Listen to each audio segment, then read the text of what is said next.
భారతదేశంలోనే మన హైదరాబాద్ అంటే తెలంగాణ రాష్ట్రం అంటే ప్రపంచమంతా మోగిపోయింది అధ్యక్ష.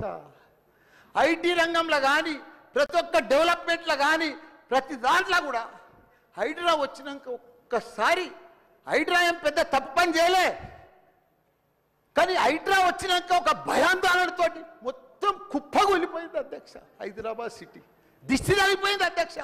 నువ్వేమన్నా అనుకో, ఎందుకంటే నాకు పెద్ద ల్యాండ్ బ్యాంక్ ఉంది, నాకు పెద్ద విద్యా సంస్థలు ఉన్నాయి, నాకేం నష్టం లేదు, నేనేం ఎఫ్టీఎల్లో లేను, బఫర్ జోన్లో లేను. నేను జనరల్గా చెప్తున్నా, అభివృద్ధి అమెజాన్, గూగుల్, ఫేస్బుక్, యాపిల్ లాంటి కంపెనీలు అమెరికా తర్వాత ఇక్కడ మన హైదరాబాద్ తెచ్చిండు మన కేటీఆర్ అధ్యక్ష. హెడ్ క్వార్టర్స్ ఇన్నే ఉండే అధ్యక్ష. ఐటీలా మనం కర్ణాటక బెంగళూరు పిలిచినాం అధ్యక్ష. ఇక్కడ 9 లక్షల మంది ఉద్యోగాలు చేస్తున్నారు, ఐటీ ఉద్యోగాలు.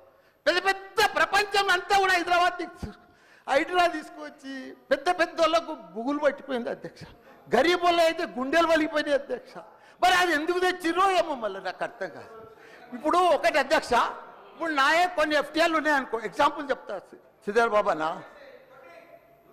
మన ఇంట్లో మన సెల్ ఫోన్లో చూస్తే మన భూమి జర్సెప్టి ద ఫ్లో అయిపోతుంది అన్న. మీకు దండం పెడతా, మీరంతా చాలా మేధావులు. మన ఇంట్లో కూర్చొని కూడా మన పొలం హైడ్రాలు ఉందా, చెరువు ఎఫ్టీఎల్ ఉందా, బఫర్ జోన్లు ఉందా చూసుకోవచ్చు. అంత టెక్నాలజీ వచ్చింది. గూగుల్లోకి పోతే చూసుకోవచ్చు. చూసి ఎవరెవరికి ఉందో ముందే నోటీసులు ఇచ్చి ఓపికతో అర్జెంట్ ఏముంది, తెల్లారి శుక్రవారం పొద్దుగల్లే పోయి శనివారం పొద్దుగల్లే పోయి కూలగొట్టాలని ఏముంది అధ్యక్ష. నిదానంగా వాళ్ళు కూడా మన తెలంగాణ ప్రజలే, వాళ్ళంతా కూడా మీరు ఓటేస్తేనే మనం మంత్రిలో కూర్చున్నాం. మనం అంత ఆదల బాధ ఆధార్ చేసేది, టెన్షన్ చేసేది ఏం అవసరం. మంచిగా నోటీస్ ఇచ్చి బాబు చేంజ్ చేసుకో, మార్చుకో, చూసుకో, నీకు ఇది ఇస్తాం, గరీబోడు ఉంటే ఇది ఇస్తాం, ఈ బెడ్రూమ్లకు అని నిమ్మడంగా చేస్తే అయిపోయాయి కదా. ఇంకా 4 ఏళ్ళు ఉంది కదా మీకు, ఈ ఏడాదిలోనే ఫస్ట్ ఇయర్లో చేయాలని ఏముంది, అన్ని కొన్ని చేసుకుంటా వండి. రియల్ ఎస్టేట్ అయితే అధ్యక్ష రియల్ ఎస్టేట్ అయితే కుప్పగొలిపోయింది.